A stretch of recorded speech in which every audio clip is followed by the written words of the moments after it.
जय हिंद साथियों, आप सभी का स्वागत करता हूं आप सभी के अपने चैनल टारगेट सिलेक्शन में। साथियों, एलपी के लिए एक ऐसा मॉडल पेपर साथियों यहां पर आपके लिए प्रस्तुत कर रहा हूं जिसको अगर आप देख लेते हैं साथियों तो तैयारी में आपकी चार चांद लग जाएंगे और तैयारी आपकी बहुत मजबूत हो जाएगी। मेरा मानना है साथियों कि इससे बाहर आपका पेपर नहीं बन सकता। तो पहले साथियों 30 क्वेश्चन हम लोग देखेंगे विज्ञान के, यानी कि शुरू के 20 क्वेश्चन होंगे विज्ञान के, और साथियों उसके बाद 10 क्वेश्चन जो होंगे उसमें जीके होगी और करंट अफेयर होगी। उसके अलावा अगर बात करें साथियों, जैसे एग्जाम में जिस लेवल के आपके मैथ के क्वेश्चंस आएंगे 20 क्वेश्चन, और जैसे आपके रीजनिंग के 25 क्वेश्चंस आएंगे तो वैसे 25 क्वेश्चंस हम लोग देखेंगे। तो 20 क्वेश्चंस के माध्यम से मैथ को कंप्लीट किया जा रहा है और 25 क्वेश्चंस के माध्यम से रीजनिंग को कंप्लीट किया जा रहा है। और यहां पर अगर बात करें विज्ञान के हर एक इंपॉर्टेंट टॉपिक से जो सबसे इंपॉर्टेंट क्वेश्चंस बन रहे थे वो साथियों मैंने यहां पर लिए हैं। तो अगर आप चाहते हैं कि एलपी की वैकेंसी में इस बार एक सिलेक्शन आपका हो जाए तो इस पूरी वीडियो को एकदम घोल कर पी जाइएगा, एग्जाम आपका बहुत आसानी से क्रैक हो जाएगा। चलिए, तो पहला प्रश्न आपकी स्क्रीन पर है कि सर्वप्रथम विषाणु यानी कि वायरस की खोज किसने की थी। तो इनका नाम साथियों क्या था? इवानोविस्की इनका नाम था और इन्होंने ही वायरस की खोज की थी, विषाणु की खोज की थी। उसके बाद देखिए निम्नलिखित में से किसे वर्गकी का पितामह कहा जाता है। तो लीनियस का नाम आपको यहां पर याद रखना है। क्यों? क्योंकि लीनियस को ही साथियों वर्गकी का पितामह कहा जाता है, यह भी आपको मालूम होना चाहिए। पुष्पों के अध्ययन की अगर बात करें तो पुष्पों के अध्ययन को साथियों एंथोलॉजी कहा जाता है। क्या कहा जाता है? एंथोलॉजी कहा जाता है साथियों पुष्पों के अध्ययन को। और निम्नलिखित में से सबसे छोटी कोशिका कौन सी है? तो माइकोप्लाज्मा की अगर बात करें साथियों ये सबसे छोटी कोशिका कही जाती है। और ये क्वेश्चन साथियों आपके एग्जाम में पूछा जाता है कि सबसे छोटी कोशिका, तो माइकोप्लाज्मा सबसे छोटी कोशिका है। उसके बाद देखिए साथियों आनुवांशिकता के नियम का जन्मदाता किसको कहा जाता है? तो मेंडल की अगर बात करें, ये आपके प्रश्न का बिल्कुल सही जवाब हो जाता है। यानी कि मेंडल को ही आनुवांशिकता के नियम का पितामह कहा जाता है, या जनक कहा जाता है, या जन्मदाता कहा जाता है। उसके बाद देखिए विटामिन ए प्रचुर मात्रा में पाया जाता है किसमें? सेब में, चावल में, गाजर में, या नींबू में। तो साथियों ये क्वेश्चन बहुत एग्जाम में आपसे पूछा जा चुका है। विटामिन ए की अगर बात करें, गाजर में साथियों प्रचुर मात्रा में पाया जाता है। किस वैज्ञानिक ने सबसे पहले आवर्त सारणी का निर्माण किया? बताइए। देखिए सबसे पहले अगर किसने आवर्त सारणी का निर्माण किया तो मेंडलीव आपको लगाना, ये पॉइंट आपको साथियों मालूम होना चाहिए। उसके बाद देखिए आधुनिक आवर्त नियम का प्रतिपादन किसने किया? यहां पर इससे पहले आपसे पूछा गया था कि जो सबसे पहले आवर्त सारणी का निर्माण किया गया वो किसके द्वारा किया गया? मेंडलीव के द्वारा किया गया। लेकिन अगर आपसे पूछा जाए आधुनिक आवर्त नियम का प्रतिपादन किसने किया तो मोसले ने किया। इन दोनों के नाम आपको मालूम होना चाहिए, मेंडलीव ने क्या किया और मोसले ने क्या किया। उसके बाद देखिए भूरा कोयला की अगर बात करें, यानी कि ब्राउन कोल की अगर बात करें, इसके नाम से साथियों किसे जाना जाता है? यानी कि किस प्रकार के कोयले को भूरा कोयला कहा जाता है? तो लिग्नाइट आप लोग ध्यान रखेंगे, लिग्नाइट के नाम से जाना जाता है भूरा कोयला, ये आपको मालूम होना चाहिए। आंसर आपका बी के साथ जाएगा। उसके बाद देखिए दूध का पीएच मान साथियों कितना होता है? तो दूध का पीएच मान कितना होता है? 6.4 होता है। कहीं पर आपको 6.6 होता है और कहीं पर आपको 6.5 6.4 तक अगर देखने को मिले तो वो आपको, यानी कि कुल मिला के अगर इससे नजदीकी ऑप्शन अगर कोई हो और ये ना हो तो आपको वो लगाना, जिसके 6.7 मिल जाए तो 6.7 लगा देना। तो ये बात भी आपको साथियों मालूम होना चाहिए। अब उसके बाद देखिए रेडियोधर्मिता की खोज किसने की थी? बताइए। तो हेनरी बैक्वेरल की अगर बात करते हैं तो इनके द्वारा ही साथियों रेडियोधर्मिता की खोज की गई। आंसर आपका जाएगा बी के साथ। भाई बहुत बढ़िया, वेरी गुड क्लास। और ये क्वेश्चन देखिए साथियों बहुत इंपॉर्टेंट आपकी स्क्रीन पर है, लेकिन इसका आंसर बताने से पहले आप सभी लोग चैनल को सब्सक्राइब कर लीजिए, बेल आइकन पर क्लिक कर लीजिए, क्योंकि अगर आप चाहते हैं कि एलपी और टेक्नीशियन के एग्जाम को बहुत आसानी से आप क्रैक करें तो ऐसा ऐसा कंटेंट मैं आपको देने वाला हूं, ऐसे ऐसे मैथ और रीजनिंग के क्वेश्चंस मैं आपको दूंगा। कुल मिला के इतना आपको एक्सपर्ट बना दूंगा मैथ और रीजनिंग में कि साथियों पूरे, यानी कि 100% आप बिल्कुल सही सवाल करेंगे और 100% एक्यूरेसी के साथ ही करेंगे। तो अगर आप चाहते हैं कम मेहनत के साथ एग्जाम को पास करना तो चैनल को सब्सक्राइब करके बेल आइकन पर क्लिक कर दीजिए और इस वीडियो को साथियों लाइक कर दीजिएगा। वीडियो को शेयर अगर कर देंगे तो मुझे बहुत अच्छा लगेगा। देखिए 12वें नंबर का प्रश्न में आपसे पूछा जा रहा है कि विश्व का प्रत्येक पदार्थ अत्यंत सूक्ष्म कणों से मिलकर बना है। ये बात में बिल्कुल सच्चाई 100% है। ये कथन किसका है साथियों? ये बात किसने कही थी आपसे पूछा जा रहा है। तो ये कथन किसका है? कणाद का ये कथन है। आंसर आपका बी के साथ जाएगा। न्यूट्रॉन की अगर बात करते हैं कि न्यूट्रॉन की खोज किसने की थी, तो जेम्स चैडविक के द्वारा साथियों न्यूट्रॉन की खोज की गई थी। आंसर आपका जाएगा ए के साथ। एम्पियर क्या नापने की इकाई है साथियों, तो एम्पियर क्या नापने की इकाई है, करंट नापने की इकाई है। आंसर आपका जाएगा बी के साथ। उसके बाद देखिए डायनेमो साथियों परिवर्तित करता है, यानी कि किस ऊर्जा को किस ऊर्जा में परिवर्तित किया जाता है डायनेमो के द्वारा। तो जो यांत्रिक ऊर्जा होती है ना साथियों, यांत्रिक ऊर्जा को विद्युत ऊर्जा में अगर बदलना होता है तो किसका इस्तेमाल किया जाता है, डायनेमो का इस्तेमाल किया जाता है। आंसर आपका सी के साथ जाएगा।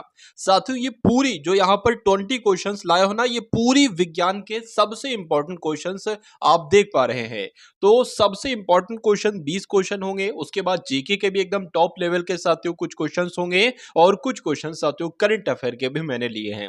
उसके अलावा फिर आपका रीजनिंग शुरू होगा, 25 क्वेश्चंस एकदम टॉप लेवल के, और 20 क्वेश्चन साथियों मैथ के होंगे, यानी कि कुल मिला के 75 क्वेश्चन साथियों एलपी के एग्जाम में पूछे जा रहे हैं। और ये 75 क्वेश्चंस का पूरा मॉक टेस्ट आप सभी को साथियों समर्पित कर रहा हूं। चलिए, तो ध्वनि तरंगों की प्रकृति अगर आपसे पूछी जाए कि ध्वनि तरंगों की प्रकृति कैसी होती है, तो अनुदैर्घ्य साथियों प्रकृति होती है।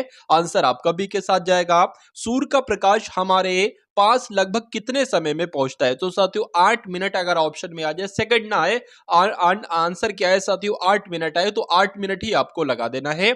उसके बाद देखिए अगले नंबर का प्रश्न आपकी स्क्रीन पर देखिए। यहां पर अगर बात करें कि सूर्य ग्रहण के समय सूर्य का कौन सा भाग दिखाई देता है, जब सूर्य ग्रहण लगता है तो उस समय जो सूर्य का भाग दिखाई देता है साथियों उसको क्या कहा जाता है, किरीट कहा जाता है या कोरोना कहा जाता है। आंसर आपका बी के साथ जाएगा। इनमें से कौन सा पाषाण युग के 3 प्रमुख कालों के अंतर्गत नहीं आता है, तो नहीं आता है साथियों। देखिए आपने सुना होगा कि पुरा पाषाण काल भी होता है, उसके अलावा नव पाषाण काल भी होता है और मध्य पाषाण काल भी होता है, लेकिन ताम्र पाषाण काल नहीं होता है। अब नहीं होता है तो यही आपका बिल्कुल सही जवाब हो जाता है। बहुत बढ़िया, very good class. Gautam Buddha ने अपना पहला उपदेश जो दिया था साथियों वो कहां पर दिया था, वो सारनाथ में दिया था। आंसर आपका सी के साथ जाएगा। उसके बाद देखिए दिल्ली सल्तनत का सबसे बड़ा विस्तार किसके शासनकाल में देखा गया, बहुत इंपॉर्टेंट क्वेश्चन है। यानी कि ऐसे कौन से शासक थे जिनका सबसे बड़ा शासनकाल था दिल्ली सल्तनत में, तो मोहम्मद बिन तुगलक की अगर बात करते हैं साथियों, इनका सबसे लंबा शासनकाल था दिल्ली सल्तनत में। आंसर आपका ए के साथ जाएगा। उसके बाद देखिए अगला प्रश्न है कि भारतीय राष्ट्रीय कांग्रेस के पहले यूरोपीय अध्यक्ष कौन थे, तो पहले यूरोपीय अध्यक्ष की अगर बात करें तो जॉर्ज यूले ही साथियों यूरोपीय अध्यक्ष थे पहले भारतीय राष्ट्रीय कांग्रेस के। इनमें से किसे भारत सरकार का पहला विधि अधिकारी माना जाता है, जो अटॉर्नी जनरल होते हैं ना साथियों, अटॉर्नी जनरल यानी कि महान्यायवादी, इनको ही माना जाता है भारत सरकार का पहला विधि अधिकारी। उसके बाद देखिए अगला प्रश्न है डांडिया की अगर बात करते हैं, नाम आपने बहुत सुन रखा होगा, तो भारत के किस राज्य का ये एक पारंपरिक लोक नृत्य है, तो ये लोक नृत्य तो गुजरात में किया जाता है। डांडिया नाम का लोक नृत्य कहां पर किया जाता है, गुजरात में किया जाता है साथियों, आपको मालूम होना चाहिए। अब उसके बाद देखिए रेलवे बोर्ड के वर्तमान अध्यक्ष कौन है, तो रेलवे बोर्ड के वर्तमान अध्यक्ष की अगर बात करते हैं तो जय वर्मा सिन्हा कौन है, ये रेलवे बोर्ड के अध्यक्ष हैं। चलिए, तो कुल मिला के साथियों रेलवे का ही आपका एग्जाम है, आरआरबी का ही आपका एग्जाम है, तो ये क्वेश्चन आपसे पूछा जा सकता है, आप लोग ध्यान रखेंगे। उसके बाद देखिए अब कुछ चुनिंदा क्वेश्चन आप लोग देखेंगे करंट अफेयर के, जो आपके एग्जाम में आपको डायरेक्ट देखने को मिलेगा। ये क्वेश्चन बहुत इंपॉर्टेंट था कि मुख्यमंत्रियों की एक तरीके से लोकप्रियता रेटिंग जारी की गई है, तो इसमें सबसे पहले नंबर पर साथियों कौन से मुख्यमंत्री आए हैं, तो नवीन पटनायक पहले नंबर पर आए हैं। पहले नंबर पर तो ये हो गए योगी आदित्यनाथ जी साथियों दूसरे नंबर पर आए हैं, और हेमंत बिस्वा जी की अगर बात करें तो ये तीसरे नंबर पर आए हैं। उसके बाद देखिए हाल ही में किस राज्य के मुख्यमंत्री ने वन मित्र योजना शुरू की है, तो वन मित्र योजना की अगर बात करें हरियाणा सरकार के द्वारा वन मित्र योजना शुरू की गई है। आंसर आपका सी के साथ जाएगा। उसके बाद देखिए साथियों सुतूर यात्रा महोत्सव 2024 ये कहां पर शुरू हुआ है, तो ये कहां पर शुरू हुआ है साथियों बताने की कोशिश करेंगे आप सब लोग। देखिए और बताइए साथियों सही जवाब आपका यहां पर क्या हो सकता है, बताइए।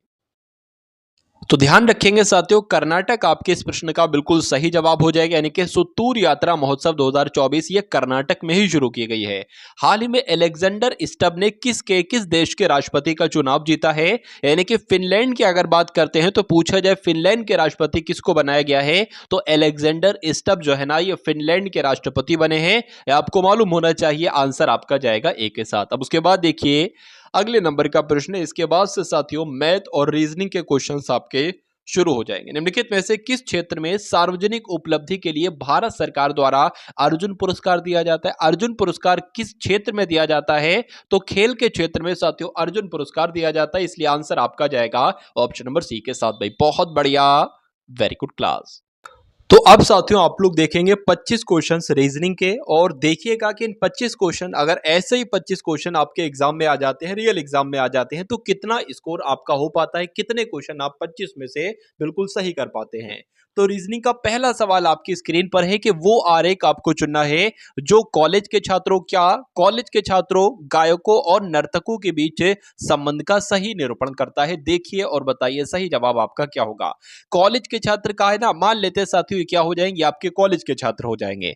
गायक मान लीजिए साथियों क्या हो जाएंगे, गायक आपके, देखिए कुछ गायक ऐसे होंगे जो कॉलेज के छात्र होंगे, कुछ गायक ऐसे होंगे जो कॉलेज के छात्र नहीं होंगे। उसके बाद कहा गया है कि नर्तक भी हैं। अच्छा भाई, तो कुछ अगर बात करें साथियों, कुछ नर्तक ऐसे होंगे जो गायक भी होंगे, कुछ नर्तक ऐसे होंगे जो कॉलेज के छात्र भी होंगे, और कुछ नर्तक ऐसे होंगे जो साथियों ना तो कॉलेज के छात्र होंगे और ना गायक होंगे। तो वो ये हो गए। तो कुल मिला के इस टाइप का साथियों आपको आरेख कहां पर नजर आ रहा है, तो ऐसा तो आपको ऑप्शन नंबर सी में नजर आ रहा है, तो यही आपका बिल्कुल सही जवाब हो जाता है। अब उसके बाद देखिए, कपड़े का संबंध साथियों जैसे धागे का संबंध जैसे कपड़े से है, वैसे ही तार का संबंध किससे होगा? छन्नी से, जाली से, रस्सी से, या साथियों टेलीग्राफ से? बताइए।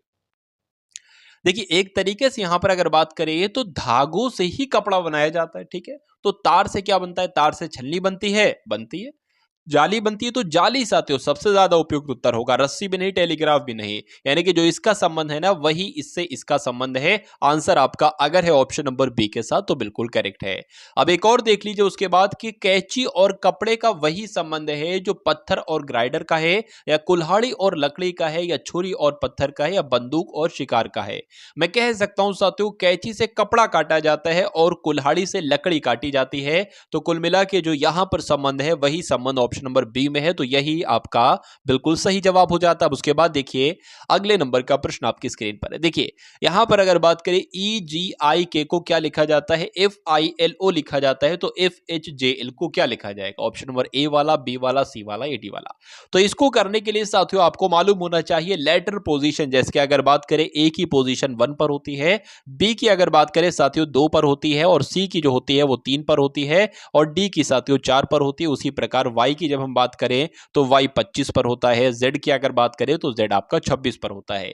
ये ए से लेकर जेड तक आपको मालूम होना चाहिए कि कौन सा लेटर कौन से नंबर पर आता है। देखिए ई की अगर बात करें तो ये 5 पर आता है, जी 7 पर आता है, आई 9 पर आता है, के 11 पर आता है। एफ की बात करें 6 पर आता है, आई 9 पर आता है, एल 12 पर आता है, ओ 15 पर आता है। अब यहां पर देख लीजिए कैसे क्या हुआ। देखिए 5 से 6 हुआ है, 1 घटाया गया है, 1 बढ़ाया गया, 5 से 6 हुआ है, 7 से 9 हुआ है साथियों, 2 बढ़ाया गया है, 9 से 12 3 बढ़ाया गया, 11 से 15 4 बढ़ाया गया। तो सबसे पहले 1 बढ़ाएंगे ना, तो एफ के बाद साथियों क्या आता है? जी आता है। एच 8 पर होता है, 2 बढ़ाएंगे यानी कि 10, जे आ जाएगा 10 पर। और यहां पर कितना बढ़ेगा? अगर बात करें जे की बात करें तो 3 बढ़ेगा ना, तो 13 पर एम आता है, और यहां पर 4 बढ़ेगा यानी कि यहां पर कुल मिला के पी आ जाएगा। एल क्योंकि 12 पर होता है और 4 बढ़ाओगे इसमें साथियों तो आपका 16 आ जाएगा, 16 यानी कि पी आ जाएगा। तो GJMP कहां पर लिखा हुआ है? GJMP ऑप्शन नंबर डी में लिखा हुआ है, तो यही आपका बिल्कुल सही और बिल्कुल सटीक जवाब हो जाता है। देखिए अब उसके बाद देखिए साथियों के 371 को 150 लिखा जा सकता है, तो 468 को क्या लिखा जाएगा? 247, 357, 246 या 345? चलिए तो यहां पर अगर बात करें, देखिए एग्जामिनर ऐसा क्वेश्चन आपसे डाल देगा। अब यहां पर इंसान की अगर बात करें तो देखिए सबसे पहले अगर बात करें कि ऐसा तो नहीं इनका डिफरेंस और इनका डिफरेंस, यानी कि इन दोनों को घटाओ तो वो जो नंबर आए वही इनको और आंसर में से घटाने पर है। देख लेते हैं साथियों कितना अगर बात करें तो 371 लिखा हुआ है, 150 लिखा हुआ है, 1 आएगा, 2 आएगा, 2 आएगा। तो क्या साथियों अगर बात करें, देखिए 221 इसमें से घटाया है तो 150 आए। क्या 221 इसमें से घटाने पर हमें कोई ऑप्शन वाला मिल रहा है या नहीं मिल रहा है? क्या 247 कहीं पर साथियों ऑप्शन में लिखा हुआ है? तो बिल्कुल लिखा हुआ है साथियों। आंसर आपका जो जाएगा वो ऑप्शन नंबर ए के साथ जाएगा। उसके बाद अगर बात करें, देखिए क्या कोई और लॉजिक यहां पर लग रहा है इसको करने का। देखिए मुझे ऐसा लग रहा है कि यहां पर 2 को घटाया गया, यहां पर 2 को घटाया गया, तो यहां पर अगर 2 को घटाओगे तो 2 आ जाएगा, यहां पर 2 को घटाओगे तो 4 आ जाएगा। और अगर बात करें इसमें साथियों 1 घटाया गया है, तो इसमें भी जब 1 घटाएंगे तो यहां पर 7 आ जाएगा। तो ऐसे भी 247 आ रहा है और डिफरेंस एक निकाला था वैसे भी 247 ही आ रहा था। तो कुल मिला के जिन्होंने भी यहां पर ऑप्शन नंबर ए का चयन किया था तो उन सभी का आंसर बिल्कुल करेक्ट हो जाता। भाई बहुत बढ़िया, वेरी गुड क्लास। साथियों अगर आप चाहते हैं कि इस बार आपका एएलपी में बहुत आराम से सिलेक्शन हो जाए तो ये डेली आपको साथियों एक मॉक टेस्ट दिया जाएगा एएलपी और टेक्नीशियन के लिए। मेरा मानना है साथियों अगर आप चाहते हैं सिलेक्शन लेना तो आपको सिलेक्शन मिलेगा। और ऐसा भी नहीं साथियों कि बहुत अथाह मेहनत आपको कराई जाएगी, आपको सिर्फ वही चीजें पढ़ाई जाएंगी, वही मैथ और कॉन्सेप्ट के क्वेश्चन साथियों आपको कराए जाएंगे, मैथ और रीजनिंग आपको कराई जाएगी जो एग्जाम के पॉइंट ऑफ व्यू से सबसे इंपॉर्टेंट है और एग्जाम में हर बार आपसे पूछा जाता है, वो क्वेश्चन आपको साथियों करवाए जाएंगे। तो आपको बहुत ज्यादा टेंशन नहीं लेना है साथियों, बहुत ज्यादा टेंशन नहीं लेना, आपको सिर्फ वही चीजें पढ़ना है जो एग्जाम में आपसे पूछी जाती हैं। चलिए तो साथियों चैनल को आप सभी लोग सब्सक्राइब करके बेल आइकन पर क्लिक कर लीजिए क्योंकि ऐसा मॉक टेस्ट आपको डेली देखने को मिलेगा। चलिए तो 36वें नंबर का प्रश्न है, कहा जा रहा है कि एक घड़ी में 1:30 हुआ है, कह सकते हैं एक घड़ी में 1:30 बज रहा है। यदि मिनट की सुई दक्षिण की ओर है तो घंटे की सुई किस दिशा में होगी। देखिए 4 दिशाएं मैं आपको बता देता हूं। आपसे अगर कोई कहे कि भैया पूरब की तरफ जाइए तो आप जा सकते हो, आपसे कोई कहे दक्षिण की तरफ जाइए आप जा सकते हो। पहले मैं आपको दिशा बता देता हूं। मान लीजिए आप कहां पर बैठे हैं, आप अपने एग्जाम हॉल में बैठे हैं, तो आपको क्या पता है कि किधर पूरब है, किधर उत्तर है, किधर दक्षिण है। तो मान लीजिए आप ये बैठे हो, आपका पूरब साथियों हमेशा इस तरफ होगा। उत्तर की अगर बात करें, उत्तर आपका हमेशा इस तरफ होगा। और दक्षिण की अगर बात करें, दक्षिण आपका साथियों हमेशा इस तरफ होगा। और पश्चिम की अगर बात करें आपका इस तरफ होगा। अगर मैं आपसे ये कहूं कि 5 किलोमीटर चलिए उत्तर पूरब की तरफ तो आप इधर चलेंगे। अगर मैं आपसे कहूं पश्चिम उत्तर की तरफ 2 किलोमीटर चलिए तो आप इधर चलेंगे। खैर ये तो मैंने आपको बतला दिया। चलिए अब दूसरी बात की अगर बात करें, देखिए अब प्रश्न पर हम लोग आ जाते हैं। एक घड़ी में 1:30 बजा है, मान लीजिए साथियों ये क्या है, ये घड़ी है। तो अगर बात करते हैं ये आपका 1 हो जाएगा, ये 2 हो जाएगा, ठीक है ना, ये आपका 6 हो जाएगा। तो घंटे वाली सुई की अगर बात करें इधर होगी और मिनट वाली की सुई की बात करें इधर होगी, ठीक है ना। 1:30 बज रहा है, 1:30 बजा दिया हमने।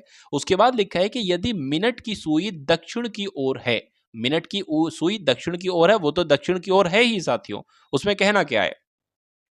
तो घंटे की सुई किस दिशा में होगी। अब घंटे की सुई यानी कि ये इसकी दिशा क्या है, तो मैं आपको साथियों बता चुका हूं। अगर बात करें ऐसा आ जाए, आप यहां पर हो, ये दक्षिण है और ये क्या हो जाएगा, ये आपका पूर्व हो जाएगा, ये क्या हो जाएगा, ये उत्तर हो जाएगा। तो इस दिशा के बारे में पूछा गया है कि ये कौन सी दिशा है, तो ये तो उत्तर पूर्व है ना, तो उत्तर पूर्व ही आपका राइट आंसर हो जाएगा। और ये कौन से ऑप्शन में लिखा हुआ है, ऑप्शन नंबर डी में लिखा हुआ है। तो जिनका आंसर यहां पर ऑप्शन नंबर डी है तो बिल्कुल करेक्ट भाई, बहुत बढ़िया, वेरी गुड क्लास। चलिए अब उसके बाद देखिए अगले नंबर का साथियों सवाल आपके स्क्रीन पर है, देखिए और बताइए सही जवाब आपका क्या होगा। कि यदि हवा को जल कहा जाए, जल को लाल कहा जाए, लाल को फल कहा जाए, फल को आम कहा जाए, तो मछली कहां रहेगी। देखिए मछली कहां रहती है, मछली रहती है जल में। मछली कहां रहती है, मछली रहती है जल में। और प्रश्न में जल को क्या कहा गया है, जल को क्या कहा गया है, कि लिखा है ऐसा कहीं क्या, जल कहा जाए, जल को लाल कहा जाए, जल को साथियों लाल कहा जा गया है। तो लाल ही आपका बिल्कुल सही जवाब हो जाएगा, यानी कि लाल कौन से ऑप्शन में है, ऑप्शन नंबर सी में है। तो जिनका आंसर यहां पर सी है तो बिल्कुल करेक्ट है। अब उसके बाद देखिए अगला प्रश्न आपकी स्क्रीन पर है कि संजीव पूरब की ओर 50 मीटर चलता है। देखिए डायरेक्शन का क्वेश्चन है ना, जैसे जैसे वो कह रहा है वैसे वैसे आप कर दो। संजीव पूरब की ओर चला और डायरेक्शन में आपको बता चुका हूं साथियों कि पूरब किधर उत्तर किधर होता है, सब कुछ बता चुका हूं। ठीक है, एक मैं आपको चीज और बता देता हूं। देखिए आपका जो साथियों सीधा हाथ होता है ना, सीधा हाथ अगर कहे कि दायां चलिए, दायां का मतलब होता है साथियों सीधा। और अगर मैं आपको बताऊं साथियों बायां आपसे कहा जाए ना, तो आपको अपने उल्टे हाथ पर चलाना। ये 2 पॉइंट आपको और मालूम होना चाहिए।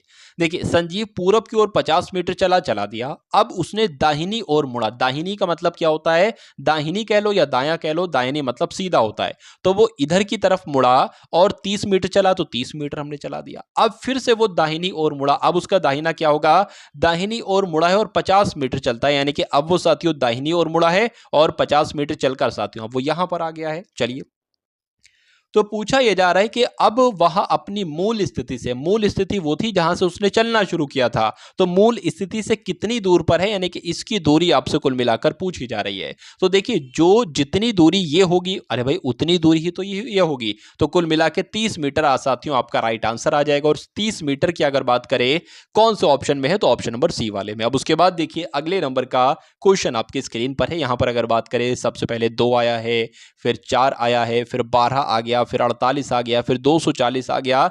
तो यहां पर आपको बताना है क्या आएगा। तो यहां पर अगर बात करें, देखिए मुझे ऐसा लग रहा है क्या कि 2 की किससे गुणा कराई जाए कि 4 आ जाए, तो 2 की 2 से गुणा कराई 4 आ गया, 4 की साथियों 3 से गुणा कराई तो 12 आ गया, 12 की 4 से गुणा कराई तो 48 आ गया, और क्या 48 की साथियों 5 से गुणा कराई जाए तो क्या 240 आता है। देख लीजिए 5 अट्ठे 40 हो जाएगा, और 5 चौक 20 और 4 आपका 24 हो जाएगा। तो बिल्कुल साथियों 240 आ गया। तो अब निश्चित तौर पर यह पक्का हो गया कि 240 की गुणा हमें 6 से करना पड़ेगी। तो 0 आ गया, 6 चौक आपका 24 हो गया, 6 दूना 12 और 2 आपका 14 हो गया। तो कुल मिला के यहां पर जो नंबर आएगा वो 1440 आएगा। तो क्या 1440 कहीं ऑप्शन में है, देख लेते हैं एक बार साथियों। ऑप्शन तो इसके गायब हो गए, ऑप्शन तो इसके गायब हो गए, कोई दिक्कत नहीं साथियों, 1440 ही आपका बिल्कुल सही जवाब हो जाता भाई। बहुत बढ़िया, वेरी गुड क्लास। चलिए अब उसके बाद देखिए अगले नंबर का प्रश्न आपकी स्क्रीन पर है कि उन छात्रों में से जिन्होंने कक्षा का टेस्ट उत्तीर्ण किया है, अभिषेक ऊपर से 70वां है। तो साथियों मान लेते हैं साथियों ये आपका आ गया, ये कौन, ये 70वां नंबर आ गया, और यहां पर कौन हो गया, यहां पर आपका अभिषेक हो गया। यानी कि इसकी जो रैंक है ना ऊपर से पहला दूसरा तीसरा ऐसे 70वां नंबर पर, 17th नंबर पर है, और नीचे से 31वां नंबर है। नीचे से इसका क्या नंबर है, नीचे से साथियों इसका 31वां नंबर है। कभी भी आपसे कहा जाए, मान लीजिए आपका नाम अभिषेक है, आपसे ये कहा जाता है कि आपकी ऊपर से जो रैंक है वो 17 है और नीचे से रैंक आपकी क्या है, 31 है। मुझे बताओ कि उस लिस्ट में कुल कितने लोग हैं, कुल कितने विद्यार्थी हैं। अगर आपसे साथियों ये पूछ लिया जाए तो पता आपको क्या करना है, इन दोनों संख्याओं को जोड़ दो, 17 प्लस 31 को जोड़ दो और उसमें से 1 घटा दो। तो जोड़ोगे साथियों तो कुल मिला के क्या आएगा, 7 और 1 आपका 8 आ जाएगा, और ये 4 आ जाएगा, 1 घटाओगे तो कितना आ जाएगा साथियों, 47 आ जाएगा। तो मैं कह सकता हूं कि उस लिस्ट में साथियों कितने लोग थे, 47 लोग थे। अच्छा अब कहा क्या जा रहा है ये भी देख लीजिए, अगर 8 छात्र फेल हो गए, अच्छा ये जो कहा गया ना कि उन छात्रों में से जिन्होंने कक्षा का टेस्ट पास किया है, उस वो नंबर है, ये जो निकल कर आया है ना, ये वो नंबर निकल कर आया है जो कक्षा का टेस्ट पास किया है। उन लोगों में से अभिषेक ऊपर से 17वां है और नीचे से 31वां है, यानी कि कुल मिला के 47 लोग पास हुए हैं। उसके बाद कहा गया है कि अगर 8 छात्र फेल हो गए थे तो कक्षा में कुल कितने छात्र हैं। 47 में अभी फेल वाले छात्र नहीं ऐड हैं, लेकिन हाँ अब ऐड हो गए हैं। तो अगर बात करें इनको टोटल कर लीजिए साथियों, ये आपका 55 आ जाएगा। यानी कि मैं कह सकता हूं कि कुल मिला के जो छात्र हैं, फेल वाले भी और पास वाले भी, वो कितने हैं साथियों, वो 55 है, और 55 आपका ऑप्शन नंबर बी बिल्कुल सही जवाब हो जाता भाई। बहुत बढ़िया, वेरी गुड क्लास। किसी फोटो की ओर संकेत करते हुए विनोद ने कहा, यानी कि एक फोटो है, ठीक है, एक फोटो है मान लेते हैं साथियों, और इस फोटो की तरफ संकेत करते हुए विनोद कहते हैं कि वो मेरे दादा के एकमात्र बेटे। देखिए आपके दादा हैं, आपके दादा का एकमात्र बेटा कौन होंगे, आपके पिता ही तो होंगे। तो आपके पिता यानी कि आपके पिता की बेटी हैं, यानी कि ये जो है ना, ये आपके पिता की बेटी है साथियों। तो विनोद उस फोटो वाली लड़की से कैसे संबंधित है, यानी कि वो लड़की साथियों क्या कहेगी, तो वो लड़की क्या कहेगी साथियों, एक तरीके से ये आपसे पूछा जा रहा है, बताइए। तो वो लड़की तो भाई ही कहेगी, और चचेरा भाई भी नहीं कहेगी, वो सगा भाई कहेगी साथियों। आंसर आपका जाएगा ए के साथ, यानी कि दादा का एकमात्र बेटे कौन होंगे, आपके पिता होंगे। तो आपके पिता की जो बेटी है वो जाहिर सी बात है आपकी कौन हुई, आपकी बहन हुई। तो यहां पर पूछा यह गया है कि विनोद उस फोटो वाली लड़की से कैसे संबंधित होगा, यानी कि जहां पर से आ जाए ना और उससे पहले जो शब्द आ जाए, तो आपको ये देखना है कि ये क्या कहेगा इस बंदे को। तो लड़की क्या कहेगी, वो तो भाई ही कहेगी, इसलिए सही जवाब आपका जाएगा ऑप्शन नंबर ए के साथ। अब उसके बाद देखिए अगले नंबर का प्रश्न आपकी स्क्रीन पर है। यहां पर अगर बात करें, देखिए जो ट्राइंगल में जितने भी नंबर आपको दिख रहे हैं ना, सॉरी ट्रायंगल की अगर बात करें, जितने भी नंबर आपको दिख रहे हैं वो सब क्या है, वो सब डॉक्टर हैं। जिसके 25 एक डॉक्टर है, 10 नंबर भी एक डॉक्टर है, 4 नंबर भी एक डॉक्टर है। उसके बाद अगर बात करें खिलाड़ी की बात करें तो 7 नंबर एक खिलाड़ी है, 20 नंबर भी एक खिलाड़ी है, 4 नंबर भी एक खिलाड़ी है। और जो आयत में आप देख रहे हैं साथियों, ये सब कलाकार हैं। अगर मैं आपसे ये पूछूं कि मुझे ये बताइए कि मुझे ऐसा कौन सा नंबर है जो डॉक्टर भी है और कलाकार भी है, तो आपको क्या बताना चाहिए? आपको 10 नंबर बताना चाहिए, क्योंकि ये कलाकार में भी आ रहा है और डॉक्टर में भी आ रहा है। अगर मैं आपसे ये पूछूं कि एक ऐसा नंबर बताइए जो खिलाड़ी के अंतर्गत भी आए और कलाकार के अंतर्गत भी आए, तो आप कौन सा नंबर बताएंगे? तो आप 20 नंबर बताएंगे। लेकिन अगर मैं आपसे ये पूछूं कि मुझे एक ऐसा नंबर बताइए जो कि डॉक्टर भी हो, खिलाड़ी भी हो और कलाकार भी हो, तो कौन सा वो नंबर बन रहा है साथियों? सिर्फ और सिर्फ मेरे हिसाब से 4 बन रहा है। ठीक है ना? तो अब उम्मीद करता हूं इसका पूरी बात आपको समझ में आ गई होगी। अब प्रश्नों की तरफ देखिए कि कितने डॉक्टर ऐसे हैं जो खिलाड़ी और कलाकार दोनों है। बहुत शानदार क्वेश्चन साथियों आपकी स्क्रीन पर। कितने डॉक्टर ऐसे हैं जो खिलाड़ी भी हैं और कलाकार भी हैं? ठीक है ना? देख लेते हैं साथियों क्या आपका यहां पर सही जवाब हो सकता है। देखिए कितने डॉक्टर, तो डॉक्टर तो आपके साथियों ये हो गए। ठीक है, कितने डॉक्टर ऐसे हैं जो खिलाड़ी और कलाकार दोनों है? तो खिलाड़ी और कलाकार दोनों है, यानी कि ये आपका सही जवाब हो जाएगा। तो कुल मिला के इस प्रश्न का आपका सही जवाब जो जाएगा वो ऑप्शन नंबर बी यानी कि 4 के साथ जाएगा। अब उसके बाद देखिए अगला प्रश्न है, कितने कलाकार खिलाड़ी हैं? आपसे पूछा जा रहा है, यानी कि कितने ऐसे कलाकार हैं जो खिलाड़ी भी हैं। कितने कलाकार ऐसे हैं जो साथियों खिलाड़ी भी हैं? तो मुझे ऐसा लगता है एक तो ये कलाकार ऐसा है जो कि खिलाड़ी भी है और ये एक कलाकार ऐसा है जो खिलाड़ी भी है। इसमें ये नहीं कहा गया है कि वो डॉक्टर ना हो, तो इसलिए हम ये भी ले लेंगे साथियों कुल मिला के। तो 20 और 4 कितने हो जाएंगे? 24 हो जाएंगे और 24 ही आपका बिल्कुल सही जवाब हो जाएगा। और 24 साथियों कौन से ऑप्शन में आपको दिख रहा है? तो 24 की अगर बात करें साथियों, ऑप्शन नंबर ए में आपको दिख रहा है और यही आपका बिल्कुल सही जवाब हो जाता है। भाई बहुत बढ़िया, वेरी गुड क्लास। अब उसके बाद देखिए अगला प्रश्न है, कितने कलाकार ऐसे हैं जो ना तो खिलाड़ी हैं? क्या पूछा जा रहा है? कितने कलाकार ऐसे हैं जो ना तो खिलाड़ी हैं और ना ही डॉक्टर हैं? चलिए तो इसका भी साथियों सही जवाब आपको देख लेते क्या हो सकता है। क्या पूछा गया था कि कितने कलाकार हैं जो खिलाड़ी भी ना हो और डॉक्टर भी ना हो। चलिए तो यहां पर अगर बात करते हैं साथियों, कितने कलाकार ऐसे, तो मुझे तो सिर्फ ऐसा 40 दिख रहा है जो कि खिलाड़ी भी नहीं है और डॉक्टर भी नहीं है। तो आंसर आपका जो जाएगा वो किस ऑप्शन के साथ जाएगा? देख लेते हैं साथियों, 40 ऑप्शन के साथ जाएगा। और 40 ऑप्शन कहां पर है? ऑप्शन नंबर डी में है। उसके बाद देखिए अगला प्रश्न आपकी स्क्रीन पर है। देखिए यहां पर देखिए, जब हम बात करते हैं साथियों इस क्वेश्चन के सही जवाब की, क्या हो सकता है बताइए। चलिए, कौन सा चित्र कुत्ते, पालतू और बिल्लियों को दर्शाता है? ये कुल मिलाकर आपसे साथियों पूछा जा रहा है, बताइए। देखिए अगर मैं बात बताऊं आपको, कुत्ता, पालतू और बिल्ली, देखिए पालतू मान लेते हैं साथियों ये हो गया। तो पालतू के बाद अगर बात करते हैं साथियों, मान लीजिए साथियों ये आपका क्या हो जाएगा, यानी कि कुछ कुत्ते ऐसे हैं जो पालतू हैं लेकिन कुछ कुत्ते ऐसे हैं जो पालतू नहीं है। बिल्लियों की अगर बात करें तो ऐसा भी होता है, कुछ बिल्लियां जो ऐसी होती हैं जो पालतू हैं लेकिन कुछ बिल्लियां ऐसी होती हैं जो पालतू नहीं है। तो कुल मिला के ऐसा चित्र आपको कौन से ऑप्शन में नजर आ रहा है? तो ऐसा चित्र तो साथियों आपको ऑप्शन नंबर ए में नजर आ रहा है। तो यही आपका बिल्कुल सही और सटीक जवाब हो जाता है।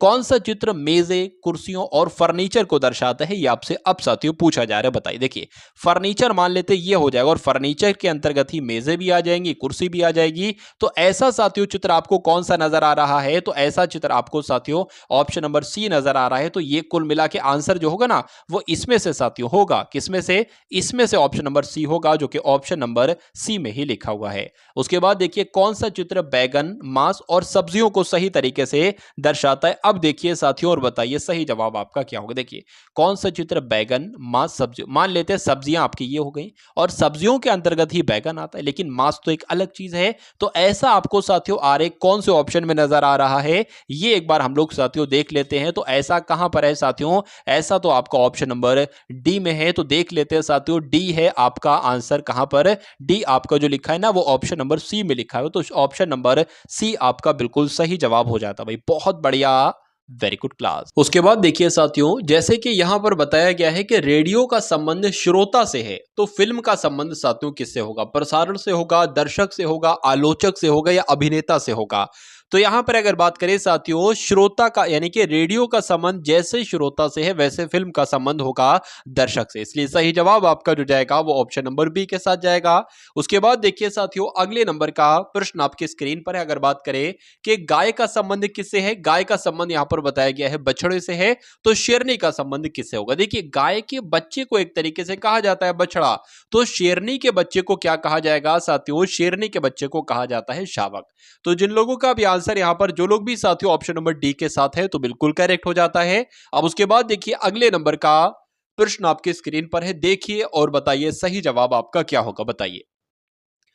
देखिए यहां पर अगर बात करें कि कब का संबंध किससे है, समय से है, यानी कि कब कहा जाएगा तो समय बताया जाएगा। अब अगर कहां पूछा जाए तो क्या बताया जाएगा, घन बताया जाएगा, दिन बताया जाएगा, घड़ी बताया जाएगा या स्थान बताया जाएगा। तो कहां पूछा जाएगा तो साथियों स्थान बताया जाएगा, और कब पूछा जाएगा तो समय बताया जाएगा। तो कुल मिला के जवाब अगर आपका भी हो ऑप्शन नंबर डी के साथ, तो बिल्कुल करेक्ट। अब उसके बाद देखिए अगले नंबर का प्रश्न आपकी स्क्रीन पर है, कथन है आपके सामने और दो निष्कर्ष आपके सामने, आपको देखना है कथन को पढ़ने के बाद कौन सा निष्कर्ष सही है और कौन सा निष्कर्ष गलत है। यहां पर कहा गया है कि सभी कैंची, मान लेते हैं साथियों ये क्या हो जाएंगी, ये कैंची हो जाएंगी। चलिए, तो कहा गया है कि सभी कैंचियां जो है साथियों, वो सभी कैंचियां क्या है, सभी कैंचियां चाकू हैं, तो सभी कैंचियां हमने चाकू बना ली। कुछ कैंची तलवार है, मान लेते साथियों क्या, मान लेते साथियों इतनी आपकी क्या हो जाएंगी, इतनी कैंचियां आपकी क्या हो जाएंगी साथियों, इतनी कैंचियां आपकी तलवार हो जाएंगी। चलिए अब देख लेते हैं निष्कर्ष की अगर बात करते हैं ना साथियों, कि कुछ चाकू तलवार हैं, कुछ चाकू तलवार है। देखिए इतनी कैंचियां क्या हो गई आपकी, इतनी कैंचियां आपकी क्या हो गई साथियों, अगर बात करें तलवार हो गई, बिल्कुल सही। तो ये वाला हिस्सा साथियों क्या कहलाएगा, ये भी तो चाकू ही है ना, तो कुछ चाकू तलवार है, ये बात बिल्कुल सही है। और अगर बात करें सभी कैंचियां जो है ना, वो सभी कैंचियां चाकू हैं, तो अगर साथियों ये वाला पार्ट है इसकी बात करें तो कुल मिला के तलवार तो है ही, ठीक है। कैंची, कुछ कैंचियां भी तलवार हैं और कुछ चाकू भी तलवार हैं, तो ये आपका बिल्कुल सही हो जाएगा। उसके बाद अगर बात करें साथियों कि सभी तलवार चाकू हैं, नहीं साथियों इतने तलवार ना तो चाकू है ना कैंची है, तो ये आपका गलत हो जाएगा। यानी कि एक बिल्कुल आपका सही हो जाएगा। और ऐसा कहां पर लिखा हुआ है कि केवल निष्कर्ष एक सही है, ऐसा ऑप्शन नंबर ए में लिखा हुआ है, तो यही आपका बिल्कुल सही जवाब हो जाता है।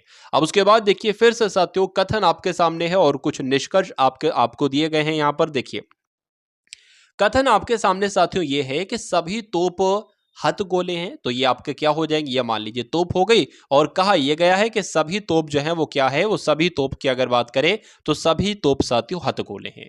उसके बाद कहा गया है कि कुछ हथगोले क्या है, मान लेते हैं साथियों इतने हथगोले क्या हैं, इतने हथगोले साथियों आपके बंदूक हैं, तो कुछ हथगोले आपके क्या हो गए, बंदूक हो गए। निष्कर्ष की अगर बात करें कि कुछ हथगोले तोप हैं, तो कुछ हथगोले तोप हैं, बिल्कुल इतने हथगोले क्या हो जाएंगे, तोप हैं, ये बात बिल्कुल सही हो जाएगी। उसके बाद कहा गया है कि कुछ तोप बंदूक हैं, कुछ तोप क्या है साथियों, कुछ तोप बंदूक हैं, कुछ तोप बंदूक नहीं है, तोप आपकी ये हैं और बंदूक आपकी है। अगर ये कहता कि कुछ हथगोले बंदूक हैं तो सही हो जाता, लेकिन कुछ तोप बंदूक नहीं है, तो ये आपका कुल मिला के गलत हो जाएगा।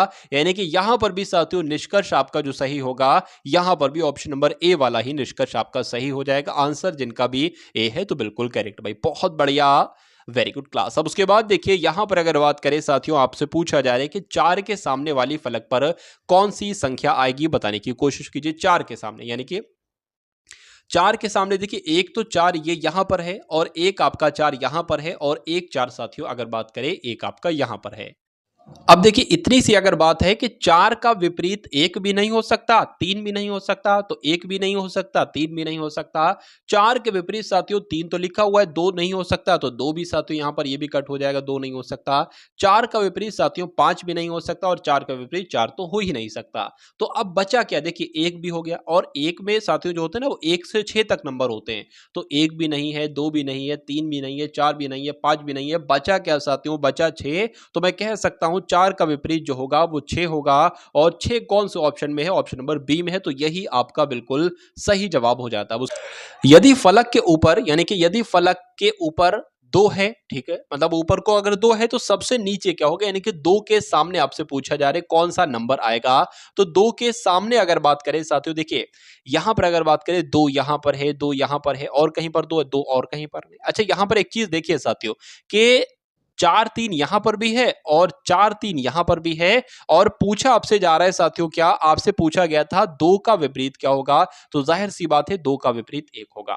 अगर दो भुजाएं साथियों आपको मिल जाती हैं सेम सेम 4-3 4-3 और एक संख्या यहां पर होगी, एक संख्या यहां पर, कुल मिला के यहां पर होगी, तो अगर इसका 1 का विलोम पूछा जाता तो 2 होता और 2 का विलोम पूछा जाता तो 1 होगा। तो कुल मिला के अगर बात करें साथियों, इस सवाल का आंसर आपका जो जाएगा वो किस ऑप्शन के साथ जाएगा, यानी कि पूछा आपसे क्या गया था साथियों कि 2 का विपरीत क्या होगा, तो 2 का विपरीत होगा 1। और जिनका भी आंसर यहां पर डी है तो बिल्कुल करेक्ट भाई, बहुत बढ़िया, वेरी गुड क्लास। अब उसके बाद देखिए अगले नंबर का प्रश्न आपकी स्क्रीन पर है। अगर बात करें कि सरोज नीलम की सास है, क्या कहा गया है कि सरोज जो है ना साथियों, ये नीलम की सास है। मान लेते हैं साथियों ये क्या है, ये नीलम है, ठीक है ना, ये नीलम है। अच्छा, नीलम का यहाँ पर कोई पति होगा और इस पति की साथियों क्या है, इस पति की माँ है, माँ है, इनका नाम है साथियों सरोज। अरे भाई तभी तो होगा नीलम की सास, तभी तो हो पाएंगे सरोज। सरोज का कोई बेटा होगा, बेटे की ये बीवी होगी।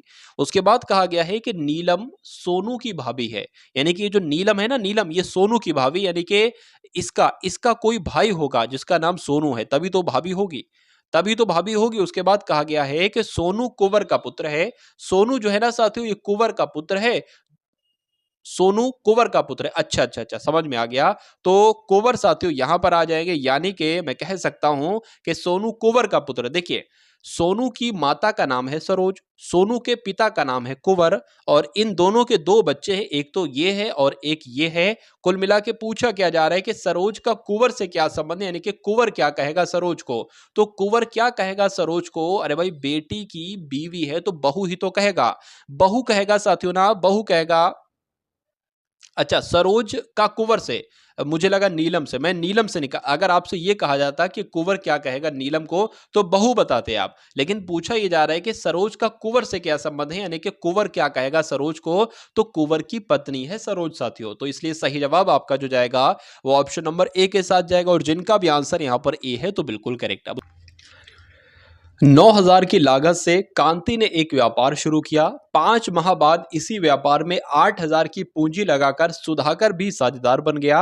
अंत में इस व्यापार में 6970 रुपए का लाभ हुआ। तो इस लाभ में सुधाकर को कितना लाभ मिला साथियों, ये कुल मिलाकर आपसे पूछा जा रहा है। देखिए कभी भी अगर बात करें कि दो लोग हैं, एक ने अपना पैसा इतना लगाया और एक ने अपना पैसा इतना लगाया, जो दूसरा वाला आदमी है वो 5 माह के बाद आया, तो मैं कह सकता हूं कि इसका पैसा तो टोटल 12 महीने के लिए लगा, लेकिन ये 5 महीने के बाद आया ना, तो इसका पैसा 7 महीने के लिए लगा।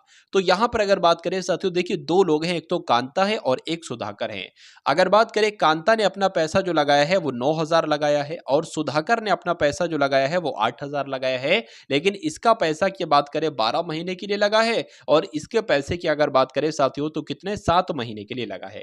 अब पूछा जा रहा है कि इन दोनों का लाभ क्या होगा। देखिए जितना पैसा जितने समय के लिए इन्होंने लगाया ना, और जितना पैसा इसने अपने समय के लिए लगाया, उसी का अनुपात, उन दोनों का अनुपात ही इनके लाभों का अनुपात होगा। तो इसका हम अनुपात देख लेते हैं, जो अनुपात आएगा वो इनके लाभों का अनुपात होगा। तो इन 3 जीरो से ये 3 जीरो कट जाएंगे। 12 की अगर बात करते हैं ना साथियों, 12 पंजे 60, 12 छंग 72, 12 सत्ते 84, 12 अट्ठे 96, 12 नीमा 108, यानी कि 108 यहां पर आ जाएगा और 7 अट्ठे 56 यहां पर आ जाएंगे। इसको जब 2 से कट करेंगे ना, तो कुल मिला के अगर बात करें साथियों, क्या अनुपात यहां पर निकलेगा, यहां पर 5 आ जाएगा, 4 आ जाएगा, और यहां पर कितना आ जाएगा, 2 दूने 4, 2 अट्ठे 16 आ जाएगा। यहां पर अगर बात करते हैं साथियों 27 आ जाएगा, और यहां पर 14 आ जाएगा। तो 27-14 अनुपात निकलता है, कितना, 27-14, ठीक है ना, 27 और 14 अनुपात मिलता है, यानी कि अगर कांति की अगर बात करें लाभ 27 मिलता है तो सुधाकर को 14 लाभ मिलेगा। अब कभी भी लाभों का अनुपात आपके पास हो और कुल लाभ आपके पास हो, तो दोनों इंसानों का आप लाभ बहुत आराम से निकाल सकते हैं। कैसे निकालेंगे, देखिए 6914 कुल लाभ है, निकालना किसका है, सुधाकर का लाभ निकालना है। सुधाकर का लाभ 14 है तो 14 लिख लेंगे, और टोटल लाभ इनका कितना है वो लिख लेंगे। 7 4 11 हो जाएगा, और यहां पर बात करें 4 आ जाएगा। कुल मिला के इतनी बात आपको उम्मीद करता हूं समझ में आ गई होगी। अब इसको कैलकुलेट करा लीजिए, आंसर आपका आपके सामने आ जाएगा। 41 से कट करेंगे साथियों, 41 से कम 41 हो जाएगा। अब यहाँ पर साथियों कितना बचेगा, यहाँ पर साथियों 8 बचेगा, यहाँ पर 2 बचेगा और यहाँ पर ये आपका 7 आ जाएगा और इतना आ जाएगा। उसके बाद अगर बात करेंगे साथियों 41 की अगर हम गुणा कर दे 7 से, 41 सत्ते, देखिए 41 से कम 41 हो गया, 41 सत्ते कितना हो जाएगा, 41 सत्ते की बात करेंगे तो यहाँ पर कितना आ जाएगा, देखिए 41 सत्ते यहाँ पर करा लेते हैं, 7 आ जाएगा, 7 चौक 28 हो जाएगा, यानी कि पूरा पूरा कट जाएगा 7 बार में और 0 लगाए तो 0 आ जाएगा, यानी कि 170 जो लाभ होगा 170 की अगर बात करें, यहां पर अगर बात करें अब इसकी गुणा 14 से भी तो कराना है, 170 की गुणा 14 से भी तो कराना है, तो 170 की गुणा साथियों किससे, 14 से करा लो, आंसर आपका आपके सामने आ जाएगा। चलिए 17 कम 17, 17 दूना 34, 17 तीन 51, 17 छक्कू 68 हो जाएगा, ठीक है ना, 17 कम 17 हो जाएगा, 8 आ जाएगा साथियों और यहाँ पर 13 का 3 आ जाएगा, यहाँ पर 2 आ जाएगा, यानी कि और 0 का 0 लगा लीजिए, तो मैं कह सकता हूँ 2380 रुपए साथियों सुधाकर को एक लाभ के रूप में मिलेंगे। और 2380 कौन से ऑप्शन में है, ये तो ऑप्शन नंबर सी में है, तो यही आपका बिल्कुल सही जवाब हो जाता है। अब उसके बाद देखिए अगले नंबर का प्रश्न आपकी स्क्रीन पर है, देखिए और बताइए सही जवाब आपका क्या हो सकता है। देखिए यहां पर अगर बात करें कि कितने समय में 3% वार्षिक 3% साधारण वार्षिक ब्याज की दर से 8,000 रुपए का ब्याज उतना ही होगा जितना कि 4% साधारण ब्याज की वार्षिक की दर से 5 वर्ष में 6,000 होगा। तो इसमें क्या है, कुछ नहीं है साथियों, एक फॉर्मूला आपको मालूम होना चाहिए, SI बराबर PRT बटे 100, ठीक है ना। तो देखिए यहां पर अगर बात करें कितने समय में, तो यहां पर समय एक तरीके से निकालना है, ठीक है ना। चलिए तो यहां पर मूलधन कितना है, 8,000 है, मूलधन साथियों 8,000 हो जाएगा। मूलधन की बात करें कितनी दर लग रही है, तो 3% दर निकल रही है। उसके बाद पूछा गया है, समय पूछा गया है और बटे में 100 आ जाता है, ये आपको भी मालूम होगा। यानी कि ये जो है ना साथियों, ये किसके बराबर है, ये इसके बराबर है, ऐसा कहा गया है, तो इसके बराबर है ये। अब यहां पर अगर बात करें 8,000 ब्याज का उतना ही ब्याज होगा जितना कि 4% साधारण वार्षिक ब्याज की दर से 5 वर्ष में 6,000। तो यहां पर मूलधन क्या हो जाएगा, 6,000 हो जाएगा, 4% वार्षिक दर से कितने समय के लिए, 5 वर्ष के लिए, बटे 100 यहां पर भी हो जाएगा। यहां पर अगर बात करते हैं ना साथियों, तो देखिए इस 100 से साथियों ये 100 कैंसिल हो जाएगा, इस 100 से आपका ये 100 कैंसिल हो जाएगा, यानी कि अब आपके पास जो आया है 8 तिया 24, यानी कि 240T बराबर यहां पर कितना आ जाएगा, 5 चौक आपका 20 आ जाएगा, 20 गुणा 60 कितना हो जाएगा, मैं कह सकता हूं 1200 हो जाएगा, ठीक है 1200 हो जाएगा। तो उसके बाद अगर बात करें साथियों टी बराबर आपका क्या हो जाएगा, 1200 बटे 240, यानी कि 0 से साथियों 0 कट जाएगा, 12 एकम 12, 12 दूना 24, 2 से कट करेंगे 5 आएगा, यानी कि जो टी बराबर निकलेगा वो कितना निकलेगा, वो साथियों 5 वर्ष निकलेगा। और यही आपका बिल्कुल सही जवाब हो जाएगा, जो कि कौन से ऑप्शन में है, ऑप्शन नंबर सी वाले में। बहुत बढ़िया, वेरी गुड क्लास। अब उसके बाद देखिए अगले नंबर का साथियों क्वेश्चन आपके स्क्रीन पर आ चुका है। यहां पर अगर बात करें, कहा जा रहा है कि किसी टंकी को एक नल 25 मिनट में भर सकता है, जबकि दूसरा नल 50 मिनट में उसको खाली कर देता है। यदि दोनों नलों को एक साथ खोल दिया जाता है तो टंकी कितने मिनट में भर जाती है। मान लेते हैं साथियों ए जो है ना, ये 25 मिनट में उसको भर देता है, भरने के लिए प्लस लगा देंगे, और बी की अगर बात करें ये उसको खाली कर रही है और 50 मिनट में खाली कर देती है। तो सबसे पहले मैं करूंगा एक ऐसा नंबर जो 25 के पहाड़े में भी आए और 50 के पहाड़े में भी, कितने बार में आता है, तो 25 दूना 50 और 50 एकम 50, ठीक है ना। तो अब मैं कह सकता हूं कि ए एक दिन में 2 पानी भरता है, बी एक दिन में 1 पानी खाली कर देता है। टोटल पानी कितना है, टोटल पानी 50 है। पूछा क्या गया था, तो टंकी कितने मिनट में भर जाएगी, टंकी को भरना है। देखिए दोनों को एक साथ चलाया जाता है, यानी कि एक ही दिन में 2 पानी भरता है और 1 पानी खाली हो जाता है। तो मैं कह सकता हूं साथियों एक दिन में 1 पानी ही भरता है, 1 लीटर पानी ही भरता है, मैं कह सकता हूं। तो 50 किलो पानी भरने में कितने दिन लगेंगे, या ऐसा, अच्छा मिनट यहां पर दे रखा है, सॉरी देखिए ए 1 मिनट में 2 पानी भरता है और बी 1 मिनट में 1 पानी खाली कर देता है। अब इन दोनों को एक साथ चला दिया जाता है, तो मैं कह सकता हूं साथियों ए दोनों चलाया जाता है ना, तो 2 पानी तो भर रहा है 1 मिनट में, 1 पानी खाली हो रहा है, यानी कि 1 मिनट की अगर बात करते हैं तो 1 मिनट में 1 लीटर पानी भरता है। तो जाहिर सी बात है 50 लीटर पानी है, तो 50 लीटर पानी साथियों कितने मिनट में भर जाएगा, 50 मिनट में भर जाएगा। तो कुल मिला के सही जवाब आपका जो जाएगा वो ऑप्शन नंबर डी, यानी कि 50 मिनट के साथ जाएगा। और जिनका भी आंसर यहां पर ऑप्शन नंबर डी 50 मिनट आ चुका है, तो बिल्कुल करेक्ट भाई, बहुत बढ़िया, वेरी गुड क्लास। अब उसके बाद देखिए अगला प्रश्न है कि एक समांतर चतुर्भुज एक पार्श्व 14 सेंटीमीटर है।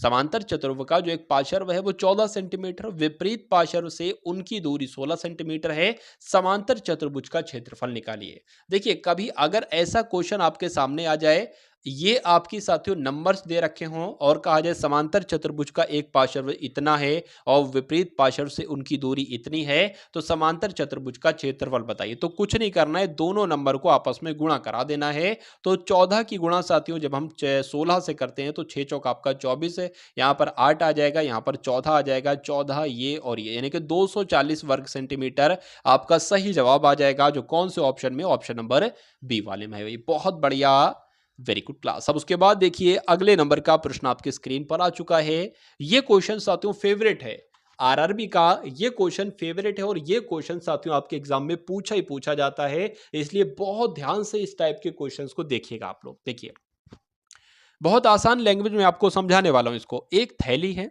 उसमें 25 पैसे के, 10 पैसे के, 5 पैसे के सिक्के पड़े हुए हैं। इसमें कहा गया अनुपात भी दे रखा है कि अगर 25 पैसे का सिक्का अगर अगर एक है तो 10 पैसे के सिक्के 2 होंगे और 5 पैसे के सिक्के 3 होंगे, ऐसा कहा गया है। अगर कुल मान कितना है साथियों, तो यहां पर कुछ मिसिंग है। यहां पर अगर बात करें कुल मान कितना बताया जा रहा है साथियों, कुल मान की जो बात बताई गई है वो 0.30 बताई गई है, ठीक है ना। चलिए 30 बताई गई है, तो 5 पैसे के सिक्कों की संख्या क्या होगी, ये कुल मिलाकर आपसे पूछा जा रहा है। देखिए अब आपको कुछ नहीं करना है, सबसे पहले ये जो अनुपात लिखा हुआ है इसको हम लिख सकते हैं x अनुपात 2x अनुपात 3x, तो इसको लिख लीजिए। पहला काम आपको ये करना है, x अनुपात x 2x और 3x। अब मुझे एक बात बताइए, 1 रुपए में 25 पैसे के कितने सिक्के होंगे, 4 सिक्के होंगे ना, तो यहां पर क्या आ जाएगा, 4 आ जाएगा। यहां पर अगर बात करें 1 रुपए में 10 पैसे के कितने सिक्के होंगे, 10 होंगे ना, तो यहां पर 10 आ जाएगा। 1 रुपए में 5 पैसे के कितने सिक्के होंगे, 20 होंगे ना, तो यहां पर 20 आ जाएगा। और इनकी कुल रकम अगर इन सभी को जोड़ देते, क्योंकि इसमें कहा गया है कि कुल मान कितना है, 30 आता है, तो इनको जोड़ने पर साथियों कितना आता है, 30 आता है। अब उसके बाद देखिए इस 2 से साथियों ये 10 कटेगा तो यहां पर 5 आ जाएगा, ठीक है ना। अब अगर साथियों बात करते हैं, देखिए अब यहाँ पर कुछ नहीं, यहाँ पर x है, यहाँ पर 5 है, तो अब इसकी ऐसा करो गुणा करा लो। 5 की x से कराओगे तो 5x हो जाएगा। उसके बाद 4 की x से कराओगे तो 4x हो जाएगा। नीचे आपका क्या हो जाएगा, 4 पंजे आपका 20 हो जाएगा, प्लस आपका 3x बटे 20 हो जाएंगे, बराबर क्या आ जाएगा, 30 आ जाएगा। अच्छा देखिए यहाँ पर भी 20 है, यहाँ पर भी 20 है, तो एलसीएम हो जाएंगे इनके, 20 यहाँ पर आ जाएगा और ये आपका क्या हो जाएगा साथियों, ये आपका 9x हो जाएगा। 9x प्लस 3x बराबर 12x हो जाएगा, तो 12x बटे 20 बराबर 30 हो जाएगा। अब अगर बात करते हैं साथियों 12x बराबर, अब 30 की गुणा किससे हो जाएगी, 20 से हो जाएगी, तो मैं कह सकता हूं x बराबर यहां पर तो 600 आ जाएगा, भाग में 12 आ जाएगा। ठीक है, इतनी बात आपको समझ में आई। अब अगर साथियों बात करते हैं 12 कम 12, 12 पंजे 60 हो जाएगा, यानी कि x बराबर आपका जो निकलेगा वो 50 निकलेगा, बहुत आसानी से। ये पॉइंट नहीं होगा शायद, ये 30 रुपए ही होगा। चलिए अच्छा पूछा क्या जा रहा है ये देख लीजिए, 5 पैसे के सिक्कों की संख्या क्या है। तो भाई 5 पैसे के सिक्कों की संख्या तो 3 बताई गई थी, यानी कि 3x की वैल्यू आपसे पूछी जा रही है। x की वैल्यू आपको पता है 50 है, तो 3x की वैल्यू क्या होगी, 50 तिया 150 हो जाएगी, और 150 ही साथियों आपका सही जवाब हो जाएगा। अगर पूछा जाता 10 पैसे की, क्या 10 पैसों की सिक्कों की संख्या क्या है, तो 10 पैसे की सिक्कों की संख्या 2x है, यानी कि 50x बराबर है तो 2x बराबर 100 हो जाएगा। ऐसे ही 1x बराबर 50 हो जाएगा। तो कुल मिला के जो भी आपसे एग्जामिनर पूछता सभी कुछ आप बता देते, कोई दिक्कत ही आपको महसूस नहीं होती। चलिए उसके बाद देखिए, किसी संख्या को अगर 119 से भाग दिया जाता है, देने पर शेषफल 19 बचता है। इस संख्या को अगर 17 से भाग दिया जाए तो शेषफल क्या बचेगा। इस स्ट्रक्चर से आपके एग्जाम में क्वेश्चंस आता ही आता है। बस होता क्या है, एक ये नंबर चेंज कर दिया जाता है, एक ये नंबर, एक ये नंबर, पूरा क्वेश्चन का स्ट्रक्चर सेम होता है। तो अब मैं इसको आपको एक छोटी सी ट्रिक बता रहा हूं, जो 15 सेकंड में आप इसका बहुत आराम से सॉल्यूशन निकाल सकते हो। देखिए कहा गया है किसी संख्या को 119 से भाग देने पर 19 शेषफल बचता है, तो इस संख्या को 17 से भाग दिया जाए तो क्या शेषफल बचेगा। तो कुछ नहीं करना है आपको साथियों, 17 से भाग दे देनी है 19 से और देखना है क्या शेषफल बचेगा। जो शेषफल बचेगा वही आपका उत्तर होगा, यानी कि इस नंबर से आपको मतलब ही नहीं। 19 की भाग दे दो 17 से, 17 की भाग दे दो 19 से, तो कितना शेषफल बच रहा है साथियों। शेषफल तो यहां पर 2 बच रहा है, 2 बच रहा है ना साथियों, तो 2 ही आपका बिल्कुल सही जवाब हो जाएगा। और जिनका भी आंसर यहां पर 2 है तो बिल्कुल करेक्ट है। ए बी की तुलना में 3 गुना सक्षम कारीगर है, ठीक है, इसलिए वो एक काम को बी की तुलना में 60 दिन कम में पूरा कर लेता है। तदनुसार वे दोनों मिलकर कार्य करते हैं तो वो कार्य कर सकते हैं कितने दिनों में, ये आपसे पूछा जा रहा है। देखिए यहां पर साथियों 2 लोग बताए गए हैं, एक तो ए बताया गया है और एक बी बताया गया है। यहां पर एक चीज ये कही गई है कि ए जो है ना, ए ये बी की तुलना में 3 गुना सक्षम है, यानी कि अगर ए 3 काम करता है तो ये 1 काम करता है, ऐसे कह सकते हैं। और ये क्या बताया गया है साथियों, एक तरीके से क्षमता यहाँ पर बतलाई गई है। अच्छा, उसके बाद यहाँ पर लिखा हुआ है कि इसलिए वो एक कार्य बी की तुलना में 60 दिन कम में कर देता है। यानी कि अगर मैं कहूं कि अगर ए एक दिन में 3 काम करता है, बी एक दिन में 1 काम करता है, ठीक है ना, तो अगर मैं कहूं यानी कि ए जो काम एक दिन में करेगा वही बी काम साथियों 3 दिन में करेगा, इसका मतलब ये होगा। लेकिन यहां पर कहा गया है यहां पर कहा गया है कि इसलिए बी एक कार्य को सॉरी इसलिए वह एक कार्य को बी की तुलना में 60 दिन कम में कर देता है। अब इनका जो एक तरीके से डिफरेंस है ना वही 60 है। अगर हम इसको x मान ले और इसको 3x मान ले तो इनका डिफरेंस क्या होगा, 2x होगा ना। तो साथियों 2x बराबर जो है ना वही 60 है। ये बात आपको समझ में आई है ना। ठीक है, तो कुल मिला के x बराबर क्या हो जाएगा, x बराबर 30 हो जाएगा। पूछा क्या गया है, तो दोनों मिलकर वो काम करें तो कितने दिन में पूरा कर पाएंगे। चलिए इसमें भी कोई दिक्कत नहीं है कि अगर साथियों x बराबर 30 हो जाएगा और ये आपका 90 हो जाएगा, यानी कि a एक काम को 30 दिन में करता है और b एक काम को 90 दिन में करता है, तो दोनों मिलकर वो काम करें तो कितने दिन में कर पाएंगे। साथियों साफ साफ लिख लेते हैं कि a एक काम को 30 दिन में करेगा, b एक काम को 90 दिन में करेगा। यहां तक आपका क्लियर हो गया था। अब पूछा गया कि दोनों मिलकर अगर काम को करें तो वो कितने दिन में पूरा करेंगे। देखिए एक ऐसा नंबर ले लीजिए जो कि 30 के पहाड़े में भी है और 90 के पहाड़े में भी है, तो 90 होता है। 30 तियां साथियों 90 और 90 एकम 90, यानी कि मैं कह सकता हूं ए एक दिन में 3 काम करता है, बी एक दिन में 1 काम करता है और टोटल काम कितना है, 90 है। तो यहां पर अगर बात करें साथियों टोटल काम 90 है और एक दिन में दोनों मिलकर 4 काम कर पा रहे हैं, तो ये टोटल काम कितने दिन में करेंगे साथियों। कट करें तो 45 आ जाएगा, नीचे 2 आ जाएगा। इसको अगर साथियों कट करें तो 2 दूना आपका 4 हो जाएगा, 2 दूना 4 हो जाएगा, 1 बचेगा यहां पर लग जाएगा, यानी कि 22.5 दिन लगेंगे उस काम को करने में। तो 22.5 साथियों कहां पर लिखा हुआ है, कौन से ऑप्शन में लिखा हुआ है साथियों। यहां पर अगर बात करें 22.5, देखिए यहां पर 22.5 आना चाहिए था, यानी कि कुल मिला के ऐसा करके कुछ होना चाहिए था। टाइपिंग मिस्टेक हो सकता हो गई हो। अब उसके बाद देखिए अगले नंबर का क्वेश्चन आपकी स्क्रीन पर है, देखिए और बताइए सही जवाब आपका क्या होगा। यहां पर अगर बात करें एक तांबे के तार को मोड़कर वर्गाकार बनाया जाता है जिसका क्षेत्रफल कितना है, 121 सेंटीमीटर है। यदि उसी तार को मोड़कर एक वृत्त बनाया जाए तो उस वृत्त की त्रिज्या कितनी होगी। देखिए मान लेते एक तार है, ये क्या है, एक तार है ये। इस तार को मोड़कर एक वर्गाकार बनाया जाता है, यानी कि वर्ग आकार बनाया जाता है, एक वर्ग बनाया जाता है इस तार को मोड़कर। ठीक है, इसका क्षेत्रफल क्या है, देखिए इसको जब हम a मानते हैं तो इसको भी a मानते हैं, मतलब वर्ग की भुजा a मानेंगे, तो इसका क्षेत्रफल जो होता है ना वो a स्क्वायर होता है। और a स्क्वायर कितना है, 121 है। तो जब a स्क्वायर 121 है तो a बराबर 11 निकलेगा, बिल्कुल निकलेगा, यानी कि इसकी लंबाई 11 है, इसकी लंबाई 11 है, 11 है, 11 है। उसके बाद कहा गया है कि उसी तार को एक मोड़कर एक वृत्त, यानी कि इस तार को मोड़कर क्या बना लेते हैं, एक वृत्त बना लेते हैं। तो उस वृत्त की त्रिज्या आपसे पूछी जा रही, क्या पूछी जा रही, यानी कि r का मान आपसे कुल मिलाकर पूछा जा रहा है। देखिए इतना हम मान सकते हैं कि अगर बात करें मतलब एक तार को मोड़कर एक वर्ग बनाया जाता है, उसी तार को मोड़कर एक वृत्त बनाया जा सकता है, तो दोनों के परिमाप बराबर होते हैं। क्या वर्ग का भी परिमाप बराबर हो जाएगा और वृत्त का भी परिमाप बराबर हो जाएगा।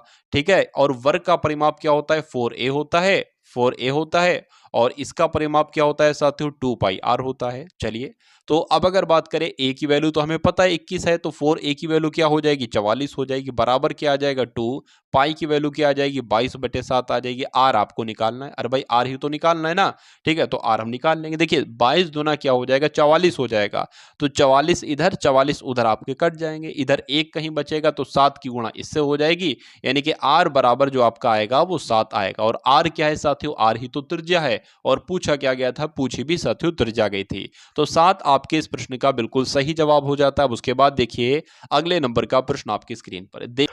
वो सबसे छोटी संख्या ज्ञात कीजिए जिसे 15 से 20 से 36 से 48 से भाग देने पर हर बार 8 शेष बचे। कितना शेष बचे साथियों, 8 शेष बचे। 15 से भाग दे तब भी, 20 भाग दे तब भी, 36 से भाग दे तब भी, 48 से भाग दे तब भी। देखिए यहां पर अगर बात करें, इसको 15 से छोड़ी, इसको ऐसा करें 20 से अगर भाग देंगे तो ये पूरा पूरा विभाजित हो जाएगा, इसमें कुछ भी शेषफल नहीं बचेगा, इसलिए आंसर नहीं होगा।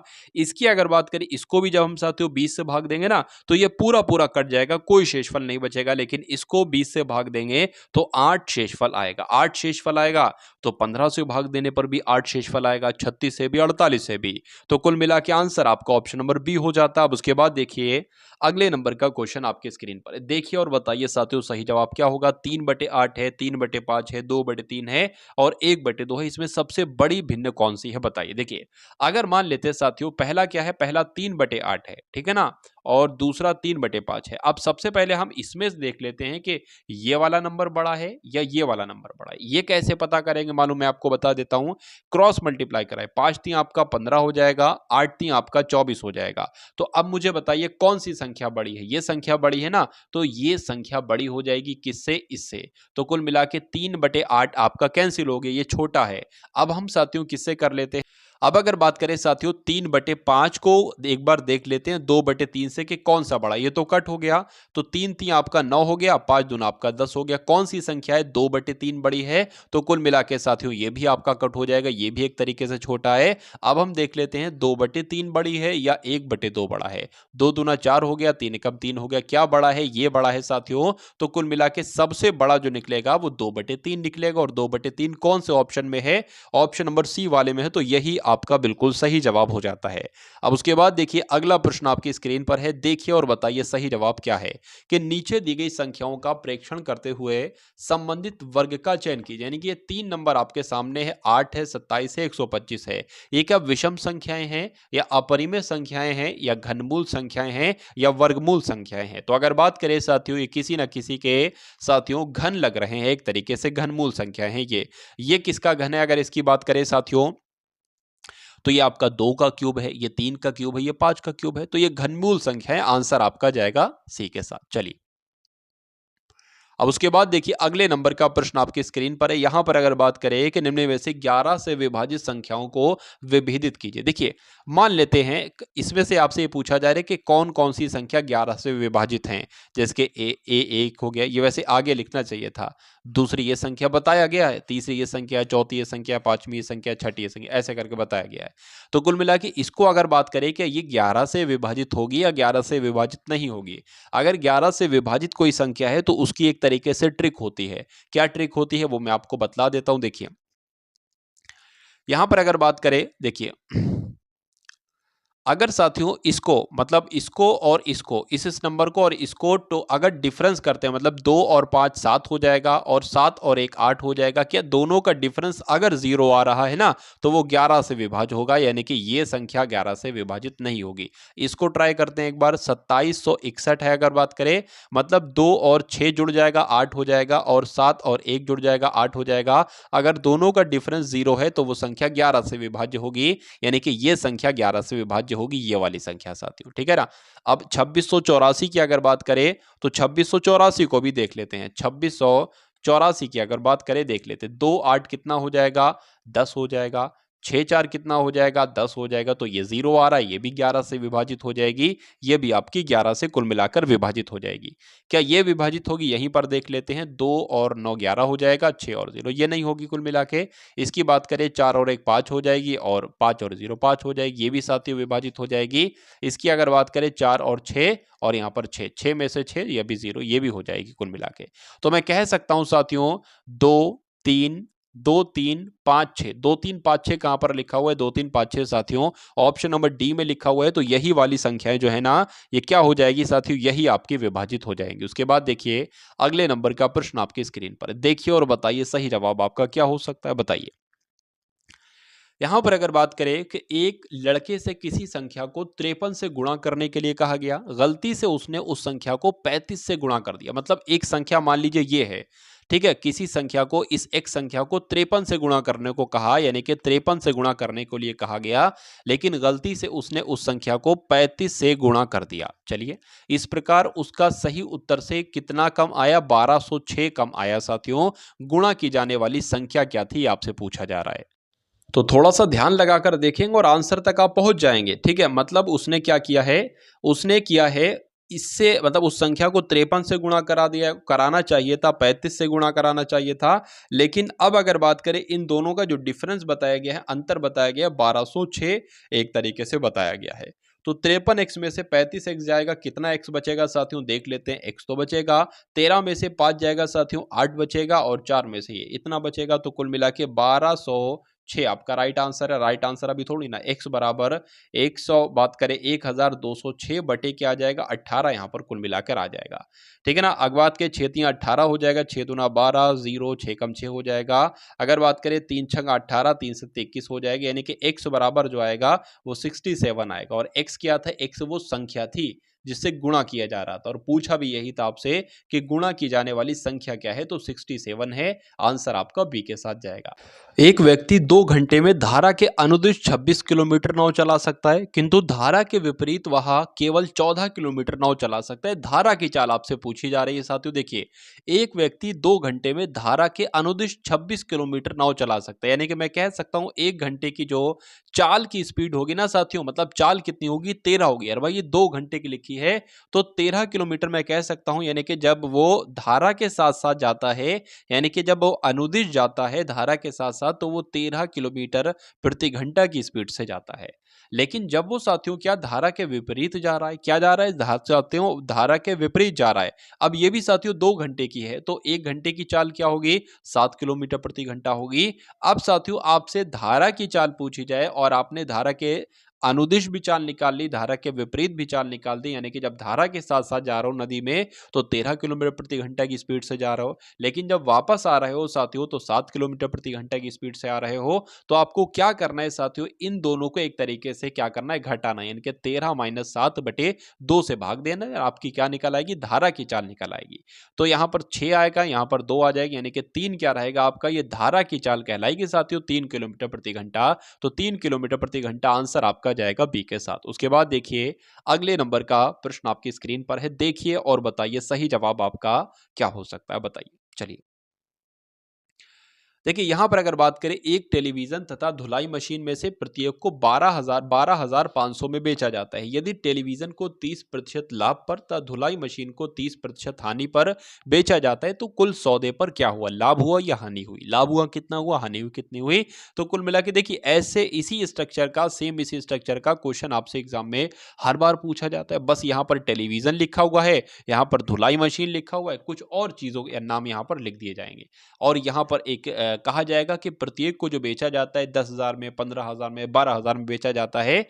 अब एक को बेचने पर लाभ होता है, वो 30% कह दे, कितने प्रतिशत भी कह दे, और दूसरी चीज को बेचने पर हानि होती है। तो आपको इससे कोई मतलब नहीं होना चाहिए, ये प्रतिशत सेम प्रतिशत होगा, आपको उसी प्रतिशत का स्क्वायर कर देना है, भाग दे देनी है 100 से, बस इतना काम आपको कराना है।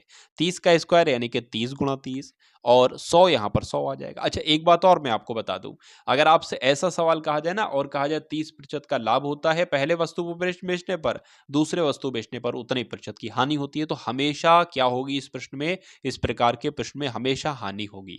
तो इन 2 जीरो से ये 2 जीरो कट जाएंगे, 9% बचेगा, और 9% क्या होगा? 9% हानि होगी। तो कहां पर साथियों ऐसा ऑप्शन है? ऑप्शन नंबर बी में है, और यही आपका बिल्कुल सही जवाब हो जाता है। उसके बाद देखिए अगले नंबर का प्रश्न आपकी स्क्रीन पर, यदि एक वर्ग के विकर्ण की लंबाई 20 सेंटीमीटर है। देखिए, वर्ग क्या होता है? वर्ग ये होता है। विकर्ण क्या होता है? विकर्ण ये होता है, यानी कि इसकी लंबाई जो दी गई है वो 20 दी गई है, तो इसका परिमाप आपसे पूछा जा रहा है साथियों, इसका परिमाप क्या होगा, बताइए। चलिए, देखिए वर्ग का विकर्ण का एक फॉर्मूला होता है, वर्ग का विकर्ण का एक फॉर्मूला होता है, क्या होता है साथियों, a√2 होता है, a√2 होता है। अच्छा यहाँ पर वर्ग के विकर्ण की लंबाई दे रखी है 20 है, यानी कि 20 बराबर क्या हो जाएगा, a√2 हो जाएगा। अगर a की बात करें तो a की वैल्यू क्या आ जाएगी, 20 बटे, ठीक है ना, 20/√2 यहाँ पर साथियों कुल मिलाकर आ जाएगी। ठीक है, इतनी बात आप समझ गए होंगे। चलिए अब अगर साथियों यहाँ पर बात करें, अब इसके बाद यहाँ पर हम लोग क्या कर सकते हैं, अब अगर बात करें इसका क्या पूछा गया है साथियों, देखिए इसका परिमाप पूछा गया। परिमाप मतलब क्या होता है, मान लेते हैं साथियों ये a है तो a ये हो जाएगा, a ये हो जाएगा, a ये हो जाएगा, a ये हो जाएगा, तो 4a इसका क्या हो जाएगा, परिमाप हो जाएगा। ठीक है ना, परिमाप इसका क्या हो जाएगा, परिमाप इसका हो जाएगा 4a। तो a की तो वैल्यू हमें पता है 20/√2 है। ठीक है, परिमाप निकालने के लिए इसकी 4 से गुणा करा देंगे, परिमाप आपका निकल जाएगा, यानी कि 20/√2 गुणा आपका क्या आ जाएगा, 4 कुल मिलाकर यहाँ पर आ जाएगा। ठीक है, इतनी सी बात साथियों आप लोग उम्मीद करता हूं समझ गए होंगे। अब देखिए क्या करना है, देखिए यहाँ पर लिखा हुआ है 20, यहाँ पर लिखा हुआ है साथियों √2। अगर इसकी हम जब बात करते हैं, किसकी बात करते हैं, तो इसको हम 2 गुणा में बदल सकते हैं, बिल्कुल साथियों बदल सकते हैं, 2 गुणा में।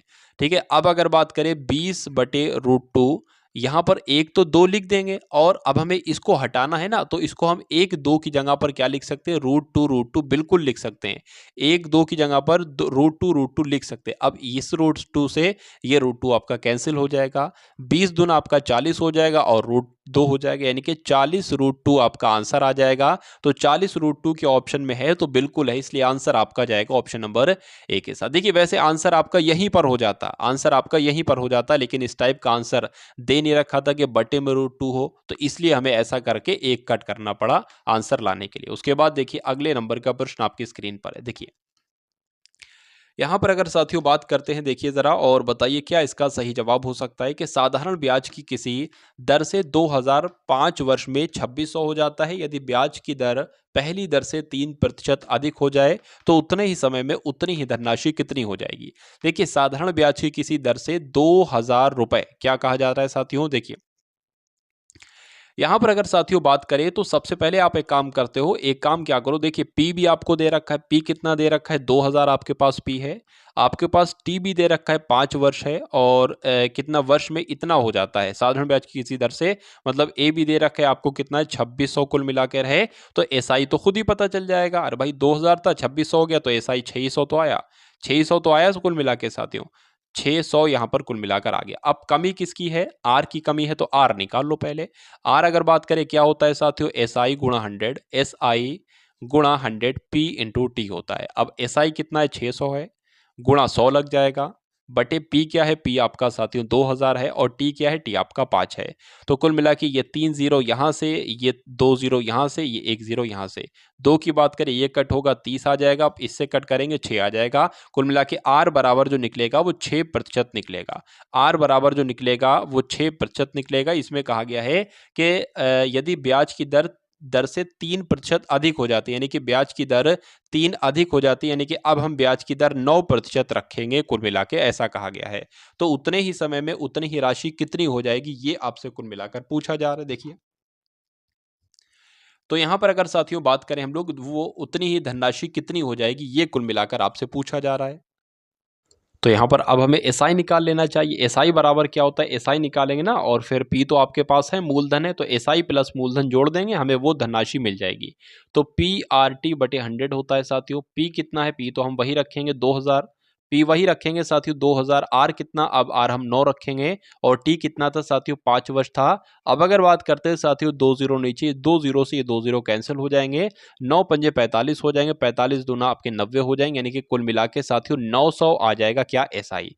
और ए निकालना है ना, वो धनराशि कितनी हो जाएगी वो निकालना है, तो 2000 मूलधन था, 900 आपका ये हो जाएगा, तो कुल मिला के साथियों 2900 आपका वो धनराशि निकल कर आ जाएगी। 2900 कौन से ऑप्शन में है, ऑप्शन नंबर सी वाले में, और ए किसी काम को 40 दिन में करता है और बी उस काम को साथियों 20 दिन में करता है। ठीक है, तो दो दो लोग हैं साथियों। ए की अगर बात करें तो किसी काम को 40 दिन में करता है और बी की अगर बात करें किसी काम को 20 दिन में करता है। ए द्वारा आरंभ करके वो बारी बारी से एक एक दिन कार्य करते हैं, किस दिन कार्य पूरा होगा ये आपसे कुल मिलाकर पूछा जा रहा है। देखिए, सबसे पहला काम हमें ये करना होगा, एक ऐसा नंबर लेंगे जो 40 के पहाड़े में भी आए और 20 के पहाड़े में भी आए। तो 40 कम 40 और 20 गुना आपका हो जाएगा ये। यानी कि ए एक दिन में एक काम करता है, बी एक दिन में दो काम करता है और टोटल काम 40 है। इसका मतलब ये होता है साथियों। अब यहां पर कहा जा रहा है कि ए द्वारा आरंभ करके बारी बारी से एक एक दिन कार्य करते हैं। यानी कि एक दिन ए करेगा फिर दूसरे दिन बी करेगा। तो 2 दिन में साथियों कितना काम हो पाएगा? 2 दिन में कितना काम हो पाएगा? 3 काम हो पाएगा। काम कितना करना है? 40 काम करना है। तो अगर साथियों इसकी 10 से गुणा कराई जाए यानी कि 30 काम हो गया। क्या कितना काम हो गया? 30 काम हो गया। 10 से गुणा कराएंगे ना तो इसकी भी साथियों एक तरीके से 10 से ही आपको क्या कराना पड़ेगी? एक तरीके से गुणा कराना पड़ेगी। ठीक है, या ऐसा कराओ 30 तो कम लग रहा है। ठीक है, 30 कम लग रहा है, इसकी 12 से गुणा कराओ तो थोड़ा सा नजदीक आप पहुंच सकते हो। 12 से अगर गुणा कराई जाए तो नजदीक पहुंच सकते हो। यानी कि अगर साथियों 12 से जब हम इसकी गुणा कराएं तो 12 का 12 और 24 36 हो जाएगा। तो यानी कि 3 से गुणा कराने पर 36 काम आपका हो गया है। 36 काम आपका हो गया है। इसकी भी 3 से गुणा कराना होगी साथियों। ठीक है ना। यहाँ पर मैं 12 लिख देता हूँ, 3 आ गया पता नहीं कैसे। तो 12 तियां 36 यानी कि 36 काम हो गया है। यहाँ पर भी 12 लिखना होगा 24 दिन में। यानी कि मैं कह सकता हूँ 24 दिन में जो काम हुआ है वो 36 काम हुआ है। अब 25वें दिन कौन काम करेगा? ये करेगा। यानी कि 25 दिन में साथियों कितना काम होगा? 37 काम होगा। 26वें दिन में कितना काम होगा? बी काम करेगा जो कि 2 करता है, तो 39 काम हो गया। और 27वें दिन में सत्यो कितना काम हो जाएगा? 40 काम हो जाएगा। तो मैं कह सकता हूं 27वें दिन साथियों पूरा ये काम हो जाएगा 40। तो 27वां ही आपका राइट आंसर हो जाएगा। आंसर आपका जाएगा डी के साथ। तो कुल मिला के साथियों ये 75 प्रश्नों का पूरा मॉडल पेपर आपको कैसा लगा कमेंट सेक्शन में आप लोग जरूर बताएंगे, और अगर इस वीडियो को साथियों शेयर कर देंगे तो मुझे बहुत अच्छा लगेगा।